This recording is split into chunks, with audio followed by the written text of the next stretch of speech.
والسلام على رسوله النبي الكريم وعلى آله وصحبه أجمعين أما بعد فأعوذ بالله من الشيطان الرجيم بسم الله الرحمن الرحيم إن الذين لا يرجون لقاءنا ورضوا بالحياة الدنيا واطمأنوا بها والذين هم عن آياتنا غافلون أولئك مأواهم النار بما كانوا يكسبون إن الذين آمنوا وعملوا الصالحات يهديهم ربهم بإيمانهم تجري من تحتهم الأنهار في جنات النعيم دعواهم فيها سبحانك اللهم وتحيتهم فيها سلام وآخر دعواهم أن الحمد لله رب العالمين.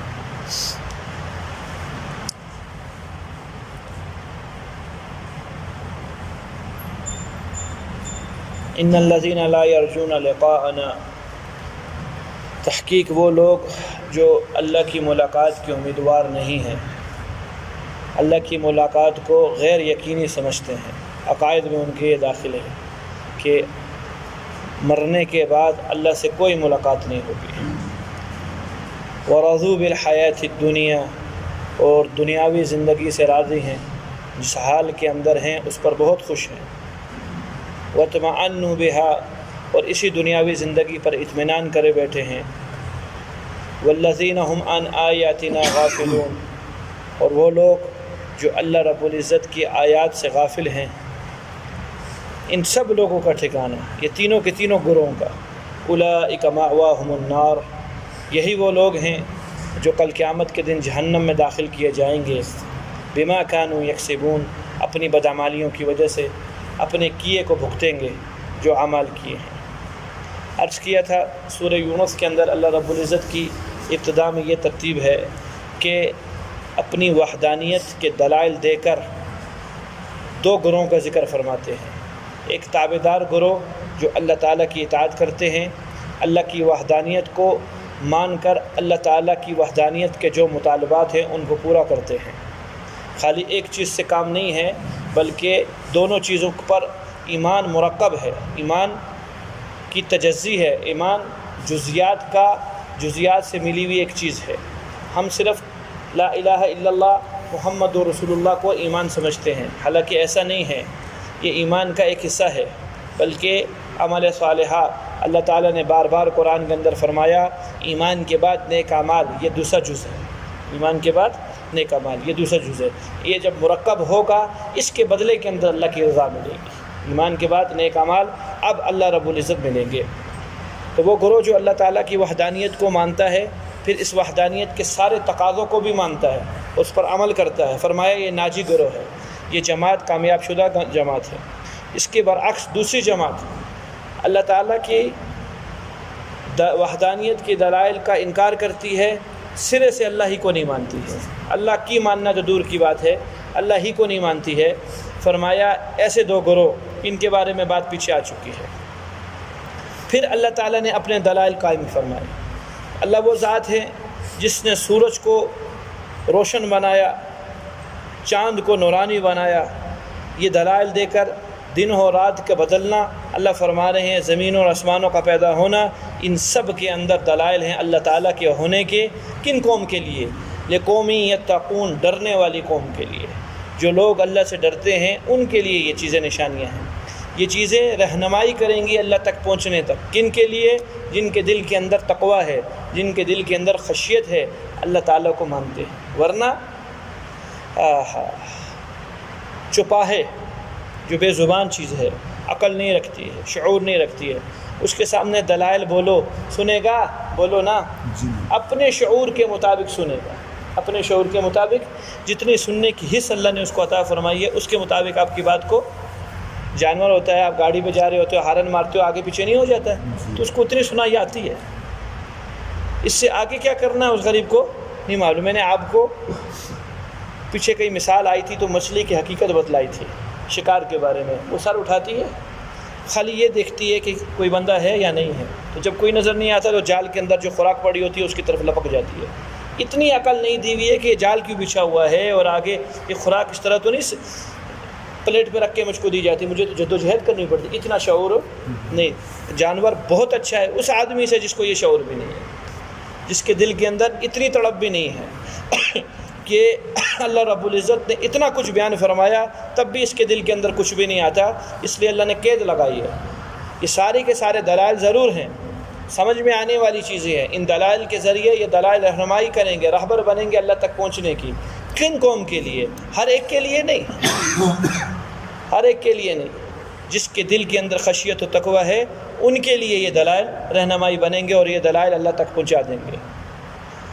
اچھا، اپنے دلائل کے بعد دوبارہ اللہ رب العزت نے دونوں گروہوں کا بیان فرمایا، پیچھے بھی دو گروہ کا بیان کیا تھا۔ پہلے گروہ اس کی 3 بیماریوں کو اللہ نے یہاں بیان کیا ہے، 3 وجوہات کی بنیاد پر، 3 مرضوں کی بنیاد پر یہ لوگ اللہ سے غافل ہو گئے۔ پہلی چیز، ان الذین لا یرجون، وہ لوگ جو امید ہی نہیں رکھتے ہیں کس چیز کی؟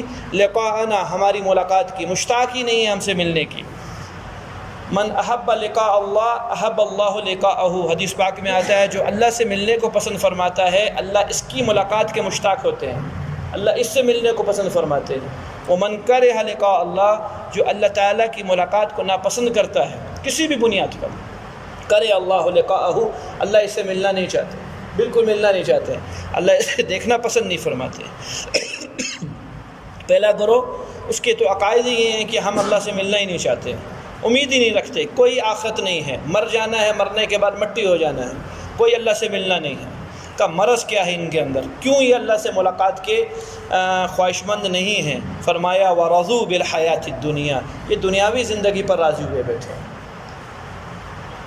یہ پہلی چیز فرمائی، پہلا سبب۔ دوسری ہلاکت کا سبب وَاطْمَأَنُّوا بِهَا، اور اسی دنیاوی زندگی پر اطمینان کرے بیٹھے ہیں، مطمئن ہیں، جس حال میں ہیں بہت اچھے ہیں، خوش ہیں اس دنیاوی زندگی پر۔ اور تیسرا مرض ان کے اندر وَالَّذِينَ هُمْ عَنْ آيَاتِنَا غَافِلُونَ، اور اللہ تعالیٰ کی آیات، مراد اس سے سارا کا سارا قرآن ہے، اس سے یہ لوگ غافل ہیں، اللہ کی نشانیوں سے غافل ہیں، اس قرآن سے غافل ہیں۔ ان تینوں طبقے، جس کے اندر یہ تینوں بیماریاں جن لوگوں میں، دنیاوی زندگی سے راضی، دنیا کی زندگی پر اطمینان کیے ہوئے، اور آخرت اور اللہ رب العزت کی آیات اور نشانیوں سے غافل، ان تینوں گروہ کے لیے اللہ تعالیٰ کا ایک اعلان ہے، اولئک مأواہم النار، یہی وہ لوگ ہیں جنہوں نے جہنم کے اندر جانا ہے اور جہنم کا ایندھن بننا ہے۔ اللہ کوئی ظلم نہیں کر رہے ان پر کہ اللہ کی مخلوق ہیں، اللہ انہیں جہنم میں ڈالنے لگے، نہ، بما کانوا یکسبون، باوجود ان کی کمائی کے، جو کما کر گئے ہیں، جو بو کر گئے ہیں وہی کاٹیں گے، یہ دنیا کا دستور ہے۔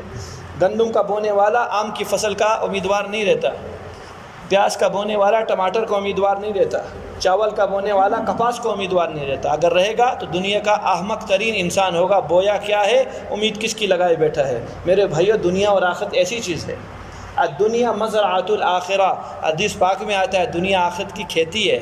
بھیا جو یہاں بو گے آخرت کے اندر وہ کاٹو گے، جہاں جن سے محبت ہوگی آخرت میں ان کے ساتھ حشر ہوگا، یہاں جن کے طور طریقوں پہ چلو گے آخرت میں انہی کے ساتھ ملو گے۔ طے ہے بات، یہ نہیں ہے کہ یہاں کچھ اور کر لیا اور آخرت کے اندر کچھ اور ہو جاوے گا، ایسا نہیں ہے، چونکہ ہے غائب کی چیز، مشاہدہ ہے نہیں، اخبار کے ذریعے خبر مل چکی ہے، اس کی بنیاد کے اوپر یقین نہیں ہے طبیعتوں کے اندر، ورنہ جو بہوا ہے وہی ہوگا۔ فرمایا بما کانوا یکسبون، ان کی بدعمالیوں کی وجہ سے یہ لوگ جہنم میں جائیں گے۔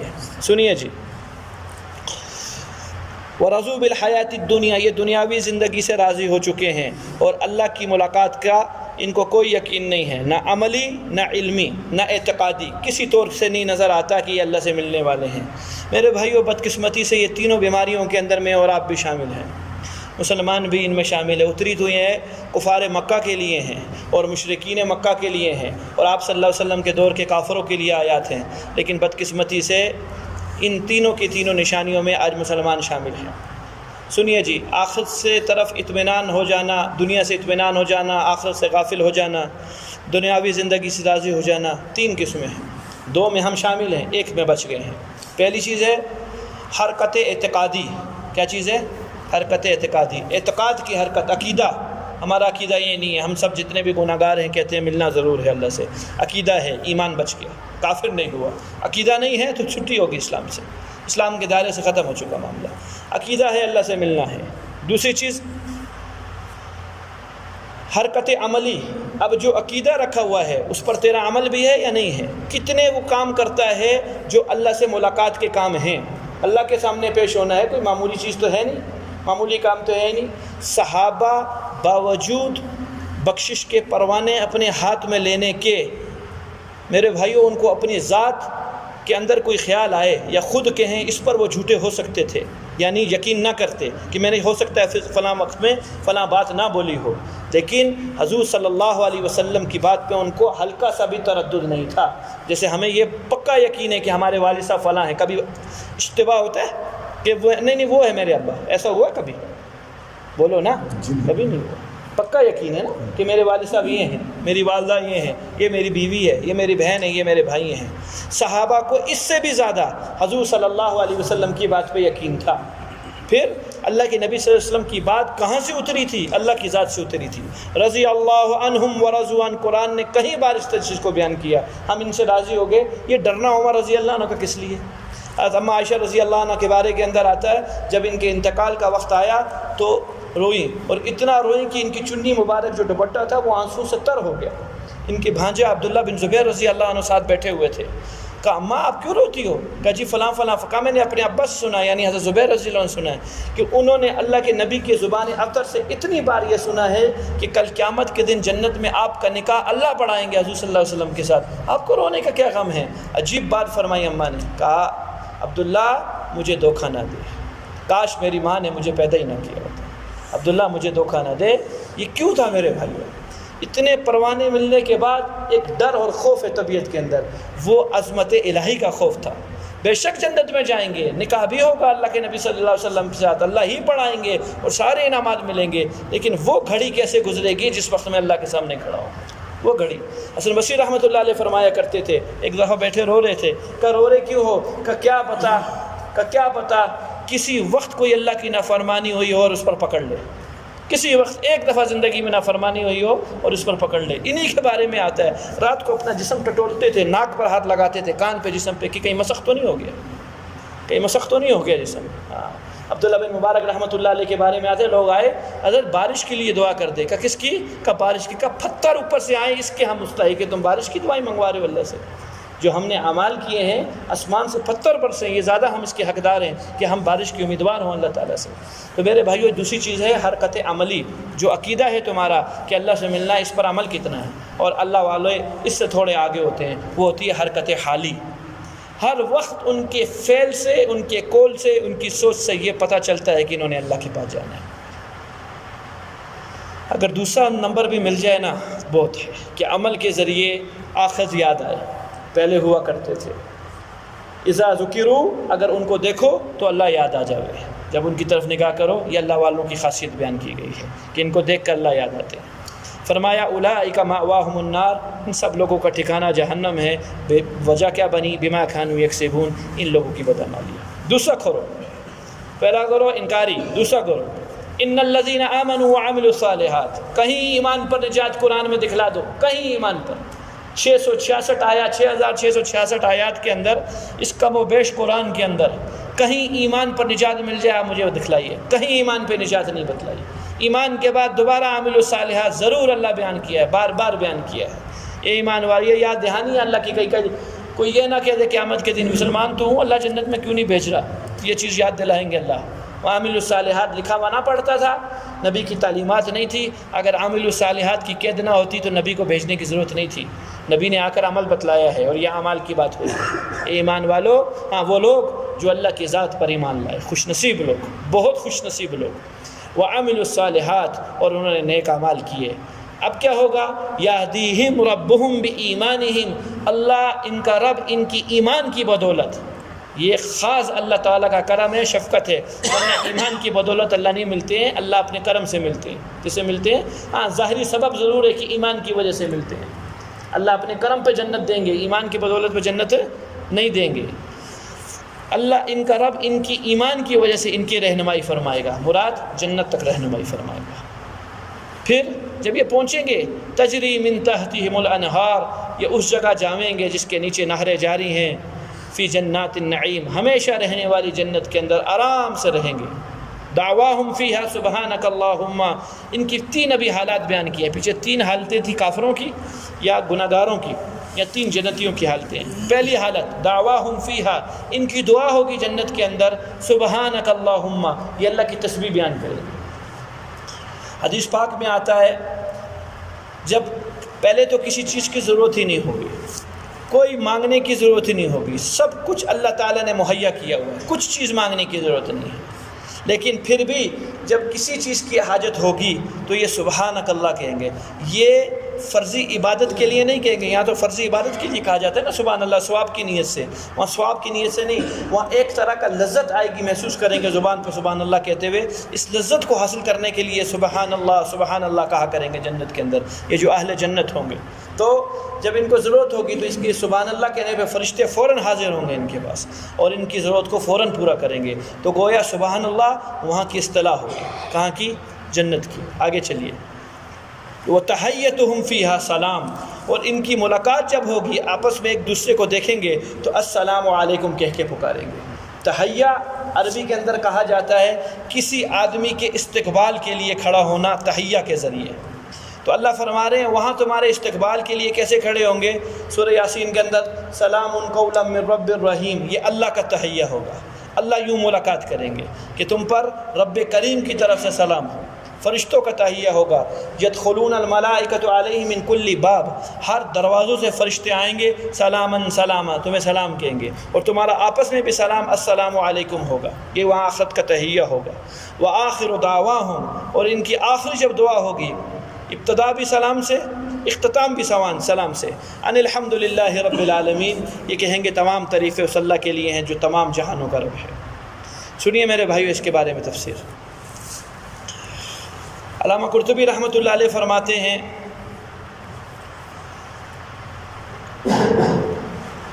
دعا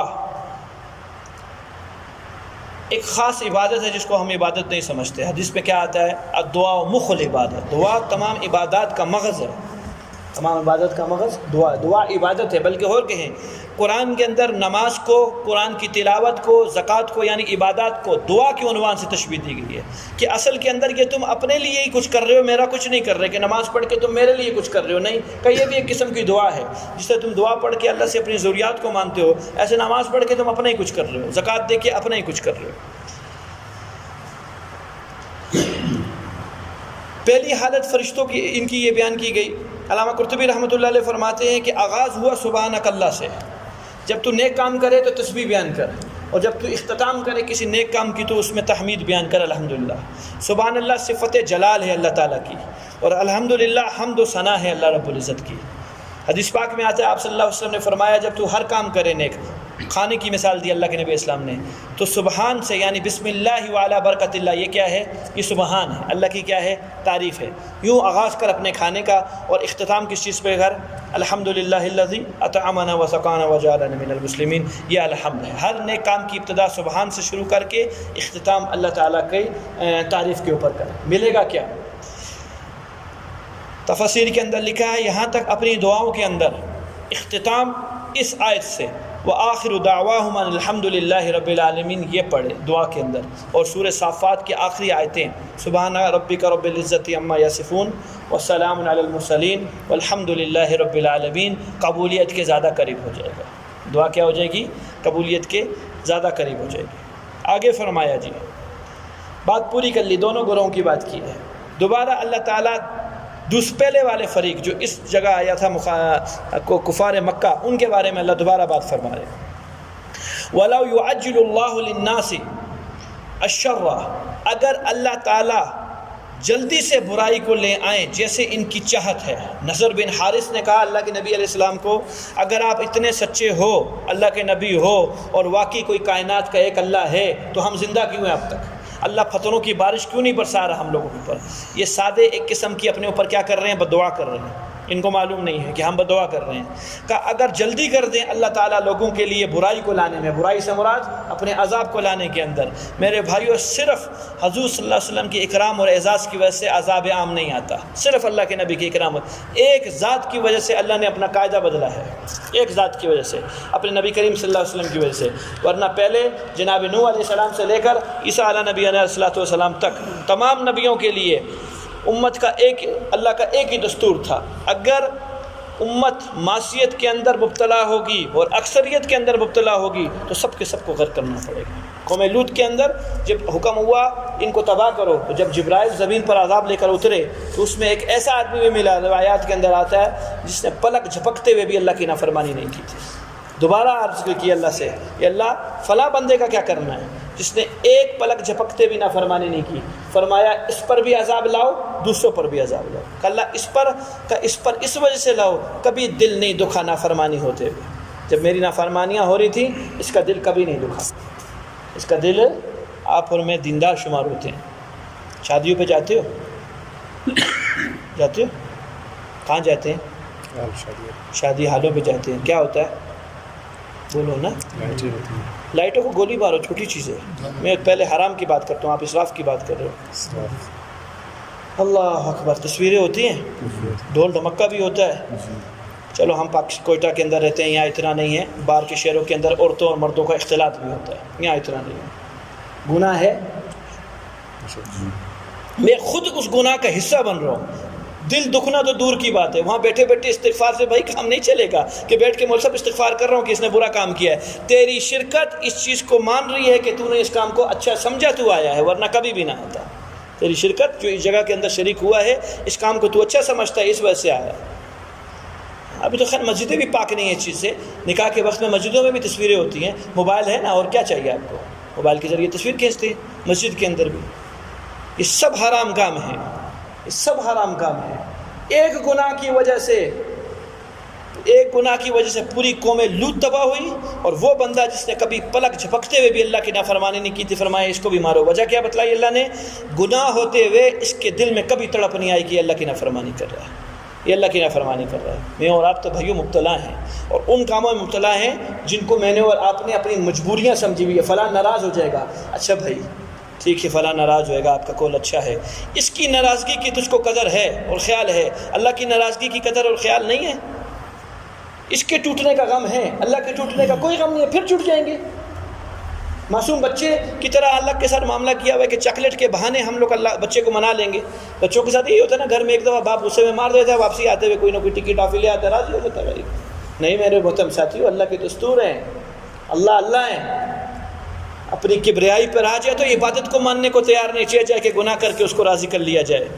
داؤد علیہ السلام کو اللہ نے فرمایا تھا، یا داؤد لیس کل من صلی قبلت صلاته، ہر نمازی کی نماز قبول نہیں کرتے ہیں کہ ہر ایک کی قبول کرتے ہیں، ہمارے یہاں معیار ہیں، پیمانے ہیں، ان پیمانوں اور معیار پہ جو اترتا ہے اس کی نماز قبول کرتے ہیں، ہر ایک کی قبول نہیں کرتے ہیں۔ بولو بھائی، راہب جو ہوتا ہے پادری، حضرت عمر رضی اللہ عنہ نے ایک پادری کو دیکھا تھا، بالوں کو کیا اس نے اپنی کھال کو سوراخ کر کے، گردن کی ہڈی کو سوراخ کر کے، یہاں اس نے لوہے کے ذریعے اسے زنجیر سے اپنے آپ کو باندھا ہوا تھا کہ کہیں میں سو نہ جاؤں، اس طرح مجاہدے کر رہا تھا۔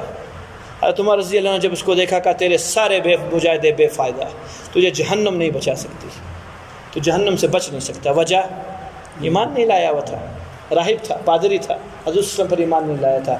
کیوں؟ مجاہدہ تو وہ بھی کر رہا تھا یا نہیں کر رہا تھا؟ اپنی طرح کی نماز پڑھ رہا ہوئے گا نا، جہنم میں کیوں گیا؟ بولو، قاعدہ ٹھیک نہیں تھا، دستور ٹھیک نہیں تھا، جس ترتیب پہ اللہ نے ماننے کو کہا تھا اس ترتیب پہ اللہ کو نہیں مان رہا تھا۔ بھیا اس طرح میں اور آپ بھی اپنی مرضی کی نماز پڑھیں گے، اپنی مرضی کی اللہ کو راضی کرنے کی کوشش کریں گے، دستور کے مطابق ہوگی، اگلے قبول کریں گے۔ کیوں؟ ہمارے محتاج نہیں ہے، وہ چھوٹے نہیں ہیں ہم سے وہ، اور اگر دستور کے مطابق نہیں ہوگی قبول نہیں کریں گے۔ بعض اوقات اللہ تعالیٰ بغیر دستور والے کو بھی منہ پہ مار دیا کر جاتے ہیں۔ بنی اسرائیل کا 500 سال عبادت لے کر آیا تھا اور دستور پر لے کر آیا تھا، تھوڑی دیر کے لیے اللہ تعالیٰ نے قبول نہیں کی تھی، پھر بعد میں اپنے فضل سے قبول فرمائی۔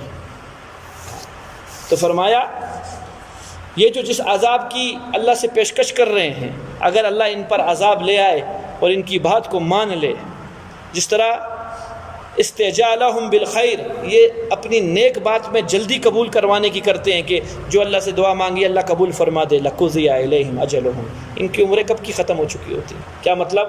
اللہ کا عذاب آ چکا ہوتا ہے۔ جو یہ لوگ اللہ سے مانگ رہے ہیں اللہ دے آتا ہے، لیکن یہ تو اللہ کا کرم ہے، فضل ہے۔ بتلایا حضور صلی اللہ علیہ وسلم کی اکرام کی وجہ سے عذاب عام اللہ نہیں فرماتے۔ فَنَذَرُ الَّذِينَ لَا يَرْجُونَ لِقَاءَنَا فِي طُغْيَانِهِمْ يَعْمَهُونَ، یہ وجہ ہے جس کی وجہ سے عذاب نہیں آ رہا۔ سنو میرے بھائیو، بڑی غور سے سنو، بڑی پتلی بات کی اللہ تعالیٰ نے، باریک۔ اللہ تعالیٰ نے چھوڑ دیا ہے ان لوگوں کو، یہ جو کفار ہیں، یہ جو لوگ اللہ کی ملاقات کے امیدوار نہیں ہیں، ان کو اللہ نے ان کے حال پہ چھوڑ دیا، فی طغیانہم، ان کی شرارتوں کے اندر خوب گناہ گار ہوتے رہیں، یعمہون، اپنے سرکشی کے اندر خوب سرگرداں پھرتے رہیں، تاکہ اللہ قیامت کے دن بڑا عذاب دے، یہاں کم عذاب ملے گا۔ دنیا میں اگر قطروں کی بھی بارش ہوئی تو آخرت کے عذاب کے مقابلے میں کم ہے، آگ بھی برسی دنیا میں تب بھی کم ہے، آخرت میں سے کئی گنا زیادہ عذاب ملے گا۔ فرمائے اس وجہ سے اللہ دنیا میں عذاب نہیں دے رہے، یہ بدعا ہے اپنے لیے کر رہا۔ علامہ قرطبی رحمۃ اللہ علیہ فرماتے ہیں انسان دو طرح کی زبان اللہ کے لیے کھولتا ہے، یا تو اپنے حق میں یا اپنے خلاف، اپنے خلاف بدعا اور اپنے خلاف دعا۔ اس رحمت والی ذات کا کرم دعا کو قبول فرما لیتے ہیں جلدی، اور بدعا کے لیے سوچنے کا پھر موقع دیتے ہیں۔ اس کو سوچ، جو تو نے کہا ہے غصے کے اندر، اپنے بچوں کو بدعا دی ہے، اپنے مال کو بدعا دی ہے، یا لعنت بھیجی ہے، یا اپنی ذات کو مرنے کا کہا ہے، اس کو پھر سوچ، اس کو کچھ موقع دیتے ہیں، فوراً جلدی دعا قبول نہیں کرتے ہیں۔ اگر اسی چیز پہ بازد ہوتا ہے تو اللہ دعا قبول کر لیتا ہے جو یہ کہتا ہے، اور اگر اس چیز کے اوپر رجوع کر لیتا ہے کہ اللہ غصے میں کہا تھا غلطی سے، اللہ تعالیٰ پھر اس چیز کو ٹال دیتے ہیں، وہ بدعا پوری نہیں ہوتی۔ شہر بن حوشب ایک محدث ہیں، حضرت فرماتے ہیں میں نے کتابوں میں پڑھا ہے کہ اللہ نے اپنے کرم اور فضل سے فرشتوں کو کہا ہوا ہے، جو فرشتے سارے کام کو بناتے ہیں انسان کے، جب میرا بندہ غاز اور غضب کے اندر کوئی اپنے لیے بدعا کرے، وہ بدعا قبول نہ کرنا کہ اپنا نقصان کر بیٹھے گا، اللہ تعالیٰ پھر بھی اس انسان کے اوپر احسان فرماتے ہیں۔ حدیث میں بدعا کرنے سے منع فرمایا۔ حدیث ایک یہ بھی ہے اللہ کے نبی اسلام کی کہ جب کوئی عزیز دوست اپنے کسی دوسرے عزیز اور دوست کے لیے بدعا کرے، اے اللہ اس کی دعا کو قبول نہ فرمانا۔ یہ حدیث ہے آپ صلی اللہ علیہ وسلم کی۔ مائیں بول دیتی ہیں بچوں کو، خود باپ کی زبان سے الفاظ نکل جاتے ہیں غصے کی حالت کے اندر۔ اگر میرے بھائیوں یہ سارے ضابطے اپنی طرف جو حدیث میں آئے، اگر قبولیت کی گھڑی ہوئی تو قبول بھی ہو جائے گی۔ اگر قبولیت کی گھڑی ہوئی پھر انسان روئے گا کہ میں نے اپنی زبان سے کیا الفاظ نکال دیے، اور وہ کام ہو جائے گا اگر قبولیت کی ہوئی۔ اس لیے خیال سے ان سادے نے، یہ جو کفار مکہ تھے بظاہر طور پہ عقل مند بنتے تھے لیکن ہیں سادے، یہ گویا اپنے اوپر اللہ سے بدعا مانگ رہے ہیں کہ اللہ عذاب بھیج دے، حق سمجھتے اپنے آپ کو، حق پہ نہیں ہیں۔ اللہ کے نبی صلی اللہ علیہ وسلم حق پہ تھے۔ کافی حضرت آگے تفصیل ہے ٹھیک ٹھاک قسم کی، زندگی رہی انشاءاللہ کل اللہ انشاءاللہ۔ اللهم صل على محمد وعلى آل محمد وبارك وسلم۔ ربنا آتنا في الدنيا حسنة وفي الآخرة حسنة وقنا عذاب النار۔ آمین۔ اللہ آپ کا بیٹھا کرے۔